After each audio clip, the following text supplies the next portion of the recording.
ce facem când avem de sudat în condiții nefavorabile, și anume fibra scurtă, deci doar atât, și constatăm că am uitat dischetele la o lucrare mai mare, unde am lucrat în zilele anterioare. Haideți să vă arăt.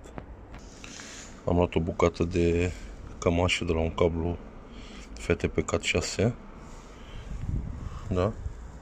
Și am pus-o peste fibră. Și o să îmbrăcăm sudurile. Acoperim sudurile cu ea. Și cam așa arată la final. Da?